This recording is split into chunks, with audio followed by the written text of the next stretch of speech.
দেখেছিলাম সেখানেও NEET Yuji এবং নিট পিজি পরীক্ষা মানে এমবিবিএস এবং এমডিএমএস এর পরীক্ষা বাতিল হয়ে গেছিল। আজকে আমরা আবার এক জিনিস দেখছি, 3 তারিখে পরীক্ষা হয়েছে, তার এক সপ্তাহের মধ্যে আজকে 12 তারিখ, আজকে ভারতবর্ষের সরকার নিট ইউজিটাকে বাতিল করে দিল। 22 লক্ষ ছেলে মেয়ে ডাক্তারি পরীক্ষায় বসে এবং তাদের ভবিষ্যৎ নির্ধারিত হয় এই পরীক্ষার মাধ্যমে।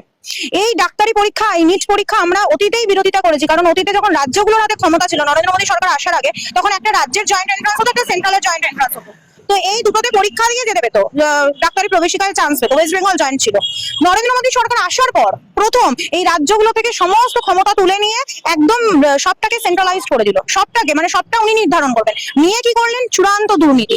এই দুর্নীতির তদন্ত কে করবে? আর আজকে যখন রাহুল গান্ধী এবং দেশের সমস্ত বিরোধী দল চেপে ধরলো যে নিট পরীক্ষায় দুর্নীতি হয়েছে, নিট পরীক্ষার পেপার লিক হয়ে গেছে, তখন ওদের মনে হলো নিট ইউজিটাকে পুরো বাতিল করে দিই। এই 22 লক্ষ ছেলে মেয়ে যারা পরীক্ষা দিয়ে এসেছিল 3 তারিখে পরীক্ষা দিয়ে, তাদের এত দিনের সংগ্রাম, এত দিনের তাদের নিজেদেরকে তৈরি করা, অধ্যাবসা, প্রিপারেশন, রাতের পর রাত জেগে তারা পরীক্ষা দেওয়া, মানে পরীক্ষার প্রিপারেশন হয়, ফিজিক্স, কেমিস্ট্রি, বায়োলজি, এইগুলো কি হবে? আমি প্রশ্ন করতে চাই দেশের সরকারকে। উনি বলেছেন যে সবকা সাথ সবকা বিকাশ। কাদের বিকাশ? যুবদের কোনো বিকাশ হলো না এটাতে। আর দেশের স্বাস্থ্য ব্যবস্থা ভেঙে পড়ছে।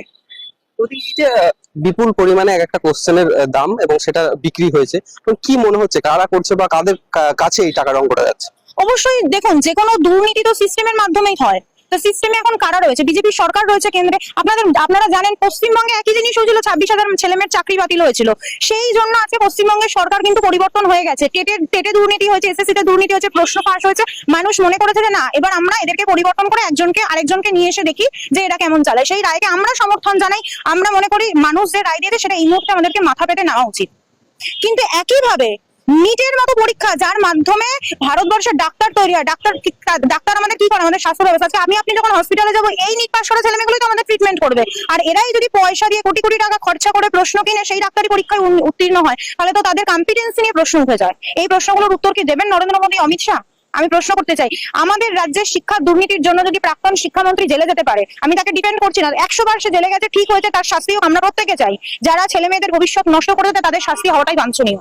কিন্তু যারা এই 22 লক্ষ ছেলে মেয়ে যারা রাত দিন পরিশ্রম করে নিজের প্রিপারেশন নিল, আজকে সে পেপার লিকের কারণে বলছে পুরো নিট ইউজিটাকে বাতিল করে দিল। তাহলে এই সমস্ত ছেলে মেয়েগুলোর ভবিষ্যৎ নষ্ট করার জন্য এই সমস্ত কেন্দ্রীয় মন্ত্রীদের তদন্ত করে কেন জেলে পাঠানো হবে না? আমি প্রশ্ন রাখছি। উনি দেখলাম দিয়েছে সিবিআই হাতে তদন্তভার। সিবিআই কার? সিবিআই তো ওনার। সিবিআইসি এখন সিআইডিও ওদের, সিবিআই ওদের, ইডি ওদের, সবই ওদের। তাহলে ওর সরকার দুর্নীতি করছে, ওই তদন্ত করবে, মানে এটা নিরপেক্ষতা নিয়ে তো প্রশ্ন উঠবে। 2024-ও একইভাবে তদন্ত করেছে, আজও অব্দি নিষ্ফল শূন্য, কিচ্ছু হয়নি। এটা তদন্ত নিয়েও আমাদের মনে, সাধারণ যুব ছাত্র ছাত্রীদের মনে প্রশ্ন রয়েছে। বিরোধী দলনেতা রাহুল গান্ধী যখন এই বিষয় নিয়ে সরব হন, তখনই কিন্তু এটা বাতিল হলো। কি মনে হচ্ছে যে বিরোধিতা স্ট্রং, সেই কারণেই কি এটা সম্ভব হলো? অবশ্যই। দেখুন, ভারতবর্ষের গণতান্ত্রিক ব্যবস্থার তো মূল কাঠামো, ভারতবর্ষের গণতান্ত্রিক ব্যবস্থার মূল কাঠামোই হচ্ছে অপোজিশন পার্টিরা। একজন যদি মনে করে একনায়কতন্ত্র চালাবে, সেটাকে আটকে দিতে পারে একমাত্র বিরোধী দলগুলো। এবং আমি ভারতবর্ষের গণতান্ত্রিক ব্যবস্থাকে কুর্নিশ করি এই কারণে যে আজকে 2024-এর পর থেকে আমরা ভারতবর্ষের পার্লামেন্টে যে বিরোধী ঐক্য দেখতে পেয়েছি, আমার মনে হয় না ইমার্জেন্সি পরবর্তীকালে আর দেখা গেছে। ইমার্জেন্সি সময়টুকুনিতে দেখা গিয়েছিল, তারপর থেকে এই বিরোধী ঐক্য চোখে পড়েনি। আমরা অতীতে দেখলাম ডিলিমিটেশন বিল পর্যন্ত বাতিল হয়ে গেল এই বিরোধিতার চাপে পড়ে। আমি সমস্ত ভারতবর্ষের বিরোধী দলগুলোর কাছে অনুরোধ করবো, যুব সমাজের মুখের দিকে তাকিয়ে ছাত্র যুবর কথা মাথায় রেখে আপনারা এই নিট নিয়ে বৃহত্তর আন্দোলন গড়ে তুলুন। ভারতবর্ষের ছাত্র যুব সমাজ আপনাদের সঙ্গে আছে। নমস্কার, আমার পলিটিক্স টপিক চ্যানেলে আপনাদের সবাইকে স্বাগত জানাই। প্রতিদিনের মতো আজও একটি উল্লেখযোগ্য ভিডিও আপনাদের সামনে নিয়ে আসলাম। আশা করি সবাই একটু সময় নষ্ট করে আমার এই অনুষ্ঠান দেখবেন, অনেক কিছু জানতে পারবেন। আপনাদের কাছে অনেক প্রশ্ন থাকবে আমার, যে প্রশ্নের উত্তর ভালো মন্দ, কোনটা সঠিক কোনটা বেঠিক আপনারাই বলতে পারবেন। এবং রাজনৈতিক সচেতন মানুষ এবং একেবারে সাধারণ মানুষ সবার জন্য এই ভিডিও, কারণ আমি কোনো হেভিওয়েট মানুষ নয়, সাধারণ ঘরের সাধারণ মানুষ, তাই সাধারণ মানুষের কথা ভেবেই ভিডিও বানাই। তাই যদি আমার এই পলিটিক্স টপিক চ্যানেলের অনুষ্ঠান পছন্দ হয়, অবশ্যই আপনারা সাবস্ক্রাইব করে পাশে থাকবেন। তো যাই হোক, আজকের বিশেষ আলোচনার মধ্যে রয়েছে পশ্চিমবঙ্গে পালাবদল হয়েছে, অবশ্যই নতুন সরকারকে সাধুবাদ জানাবো, অভিনন্দন জানাবো, শুভেচ্ছা জানাবো। তার সাথে সাথে আপনার আমার সুবিধা, স্বার্থ বা জীবনযাপন সুনিশ্চিত করার জন্য যেগুলো প্রয়োজন অপ্রয়োজন সেগুলো তুলে ধরব। হয়তো অনেকের ভালো লাগবে না, বা অনেকে বলবে বিরোধিতা করছে, বিরোধিতা নয়, এগুলো সাধারণ মানুষ হিসেবে, একজন বাংলার মানুষ হিসেবে, বাঙালি হিসেবে, সনাতনী ঘরের সন্তান হিসেবে চাওয়া পাওয়া থাকবেই। এবার যদি আপনারা মনে করেন যে না আমাদের সরকার এসছে, আমাদের সনাতনী সরকার, আর কিছু চাই না, যা করবে সেটাই ঠিক, যা বলুক সেটাই ঠিক, যা হবে সেটাই মেনে নেব, যদি দিনকে রাত বলে রাতকে দিন বলে সেটাই মেনে নিতে হবে, তাহলে হবে মানুষের কণ্ঠরোধ করা, তাহলে হয়তো আমাদের মুখ বন্ধ করে দেওয়া হবে। কিন্তু আশা রাখবো নতুন সরকারের কাছে বিরোধী সমালোচনা যত হবে তত সরকার সঠিক পথে চলবে এবং মানুষের মধ্যেও একটা জাগরণ বলে থাকবে, যে কোনো জিনিসের প্রতিবাদ থাকবে এবং প্রতিবাদের ভাষা অবশ্যই রাখা দরকার। তাই এখানে যে পরিবর্তন হয়েছে কয়েকটা জিনিসের উপরে, দেখুন এসআইআরে ভোট কাটুক আর যেভাবেই করুক, কে লুট করেছে না লুট করেছে, কি ইভিএম হ্যাক হয়েছে, এইসব ফালতু কথা, এইসব কথায় যাবো না। এগুলোর কোনো মানে এই আলোচনায় যাওয়া আর মানে বোকামো কাজ করা একই ব্যাপার, ওই যে ডালে বসে সেই ডাল কাটার মতন গল্প। তো সেই সব ফালতু গল্পতে আমি যাব না, আমি সরাসরি কটা প্রশ্নতে আপনাদের কাছে আসছি। এটাই যেটা এক হচ্ছে হিন্দুত্ব, মানে একদম একটা শ্রেণী আছে যে মুসলিম বিদ্বেষী, মুসলিম বিরোধী, মুসলিমদের কোনো মতেই বেড়ে উঠতে দেওয়া যাবে না এবং মুসলিমদের সহ্য করবো না, মুসলিমদের কালচার কোনোভাবে নেব না, মুসলিমদের জন্য মুসলিমদের থেকে দূরে থাকবো। এবং এইটা আমি বলছি না, আপনারা প্রচারেও দেখেন শুভেন্দু অধিকারী, জেহাদি, বাংলাদেশি, রোহিঙ্গা অনেক কথাই বলেছে, সেই বিতর্কে এখন যাচ্ছি না।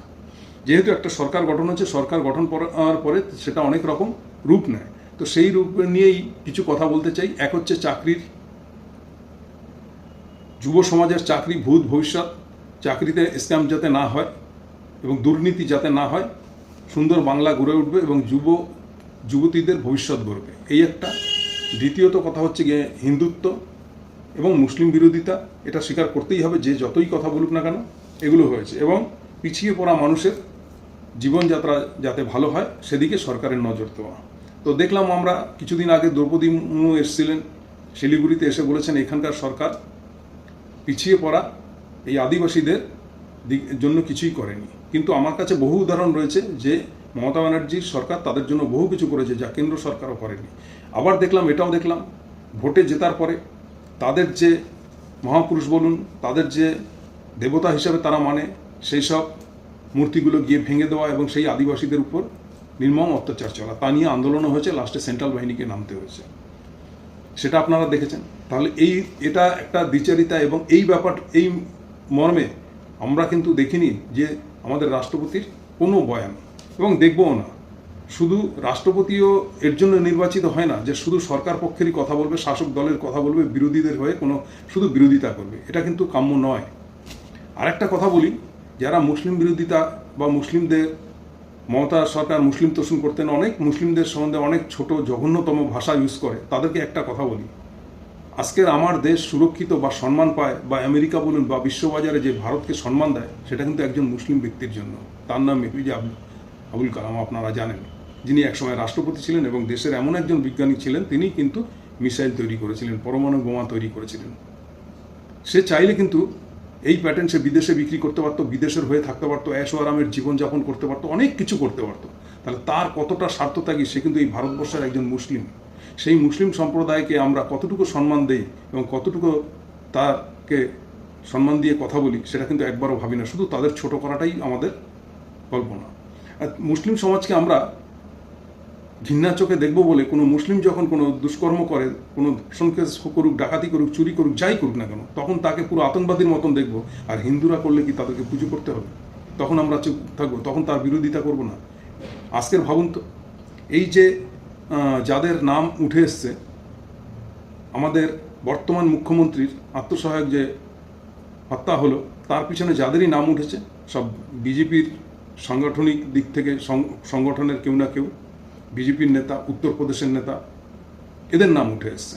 এরা মহা হিন্দু সভার সম্পাদক, অমুক তমুক, নামগুলো আপনারা শুনেছেন। আমি আর ভিডিওটা লম্বা করার জন্য তাদের সেই গল্পতে যাচ্ছি না, কিন্তু তারা তো হিন্দু, তাদের মধ্যে এই আচরণ আসবে কেন? তা নিয়ে প্রতিবাদ কতটা হচ্ছে, কতটা রাস্তায় লোক নেমেছে, কত মোমবাতি জ্বলেছে, কতটা প্রতিবাদ হয়েছে। এখন আপনারা বলবেন তার তো বিচার হয়নি, তাকে ধরবে, তারপরে এই হবে, তারপর ওই হবে।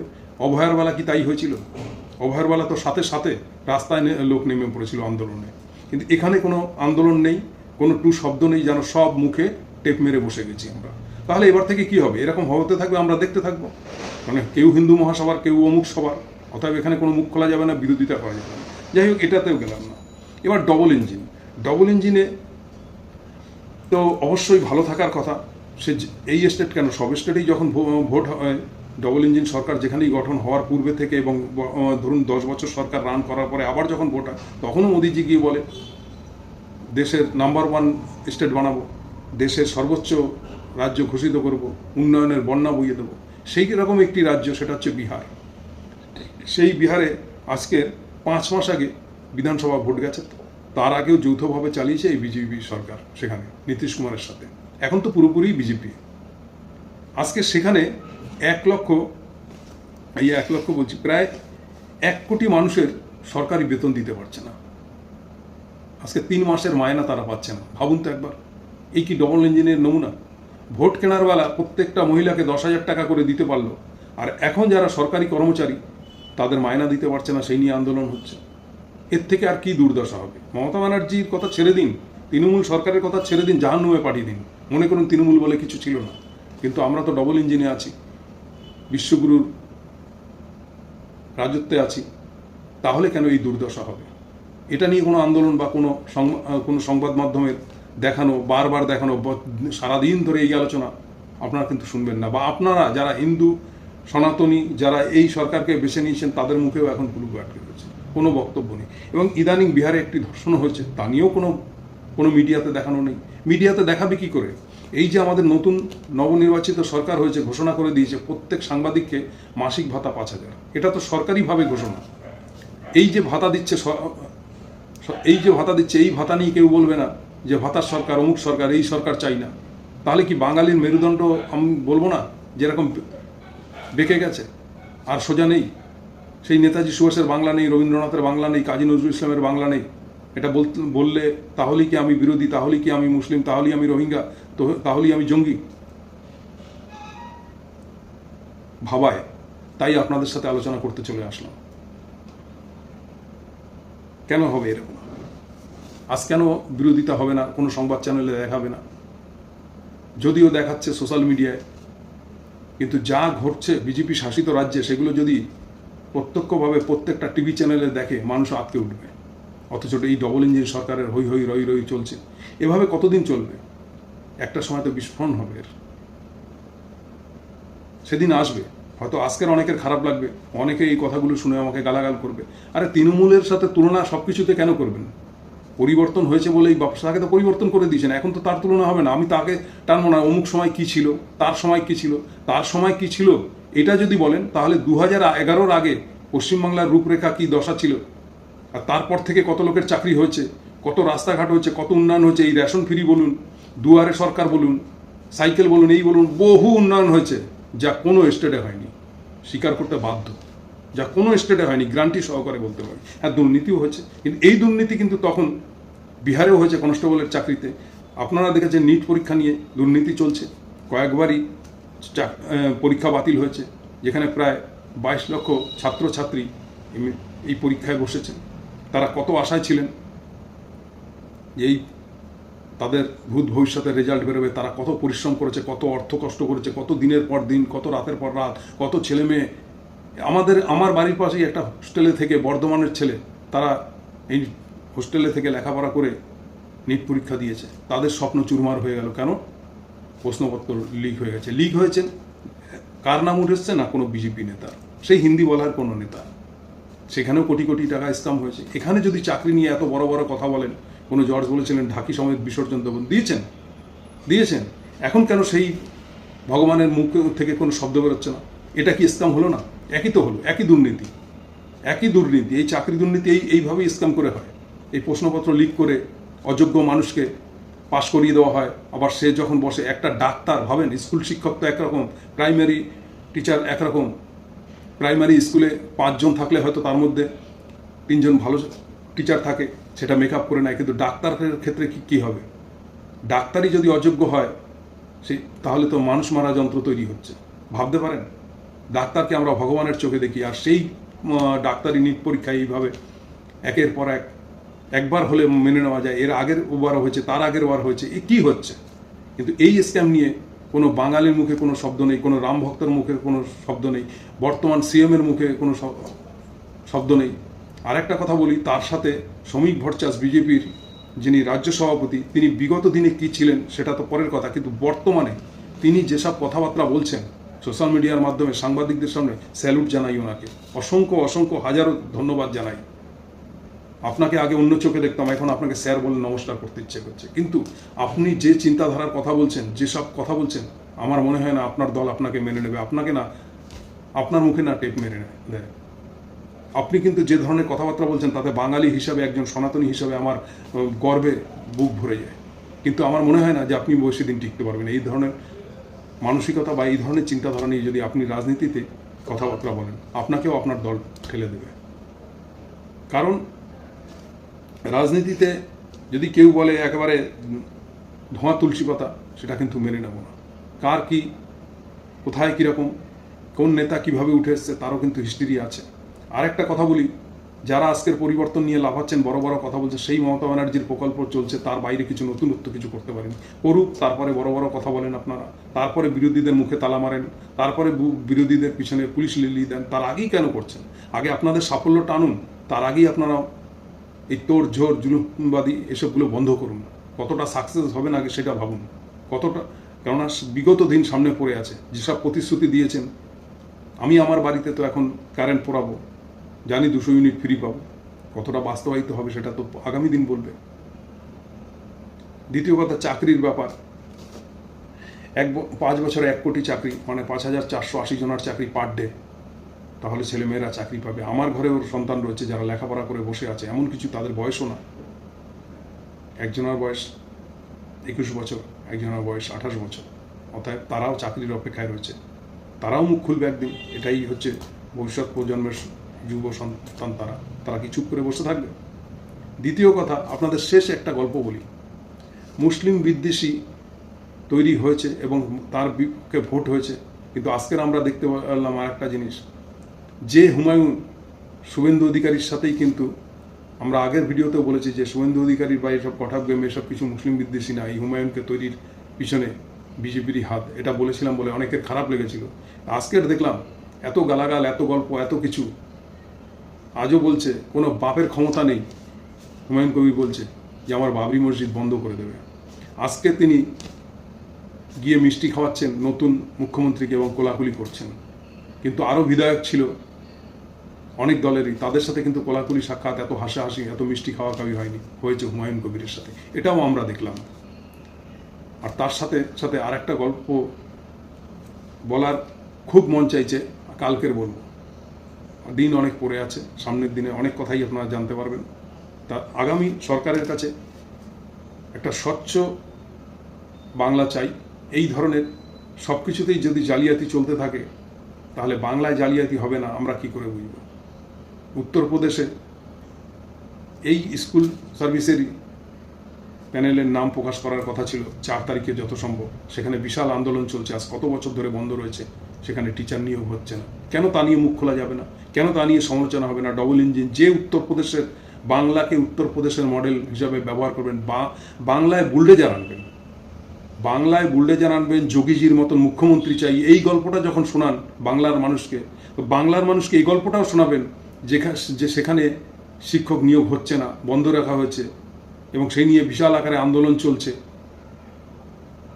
এগুলোও তো আমরা তুলে ধরবো, এগুলোও তো আমাদের কাছে লাগে। তো সমালোচনা আপনাদের করা যাবে না, এটা তো এক ধরনের রয়ে গেল যে হিন্দুত্ববাদী যেখানেই গল্প আছে এবং বিজেপি সরকার যেখানে আছে, ভারতীয় জনতা পার্টি যেখানে আছে এবং RSS এর সংগঠন দ্বারা যে সরকার পরিচালিত হয়, তাদের সম্বন্ধে কোনো সমালোচনা করা যাবে না।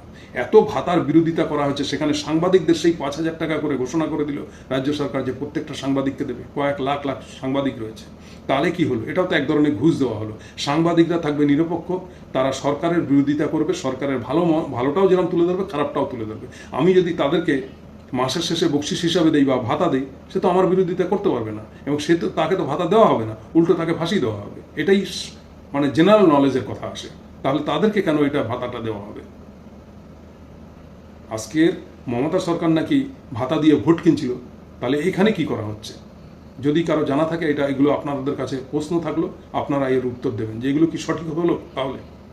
এবং মোদিজি বলছে 1 বছর ধরে সোনা কেনা বন্ধ করে দিন, 1 বছর ধরে সোনা কেনা বন্ধ করে দিন, কেউ কোনো 4 আনার সোনা কিনবেন না। আচ্ছা, যদি সোনা কেনা বেচা না হয়, সারা ভারতবর্ষে কতজন স্বর্ণ ব্যবসায়ী আছে এবং কতজন স্বর্ণ কারিগর আছে ভাবতে পারেন? ক কোটি মানুষ তার উপরে নির্ভর। সেই মানুষগুলোর কি হবে? তারা তো মাঠে মারা যাবে। যারা কারিগর, যাদের মাসের শেষে 20,000, 25,000, 30,000, 40,000 ইনকাম করে সংসার চালায়, তার পিছনে কতগুলো মানুষ, ব্যবসায়ীদের পিছনে কতগুলো মানুষ চলে। আজকে বলে দিলেন 1 বছর এই করতে না। এই 1 বছরে এইসব ব্যবসাদার মার খাওয়ার পরে এই স্বর্ণ ব্যবসায়ী আমরা দেখতে পাবো আদানি আম্বানির হাতে চলে গেছে। এদিকে বলছেন পেট্রোল ব্যবহার করো না, গাড়ি বাড়িতে রেখে দরকার হলে সাইকেল নিয়ে চলো, হেঁটে চলো, অমুক চলো, মোদিজি বলে গেলেন। আজকেরই দেখলাম মোদিজির দলেরই একজন 500 গাড়ির র্যালি বের করেছে। ভাবতে পারেন 4 চাকা 500 গাড়ির র্যালি করেছে। তাহলে এটা কি হচ্ছে আর আমরা কি দেখতে পাচ্ছি?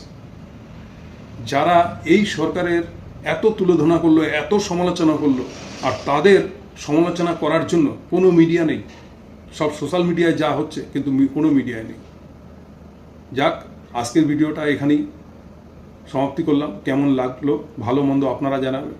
আগামী দিনে আরও চমকদার কিছু খোঁজ খবর নিয়ে এসে আপনাদের সামনে তুলে ধরব। আশা করি আপনারা আমার ভিডিওগুলো দেখবেন এবং আমার চ্যানেলটিকে সাবস্ক্রাইব করে পাশে থাকবেন। জয় হিন্দ, বন্দে মাতরম।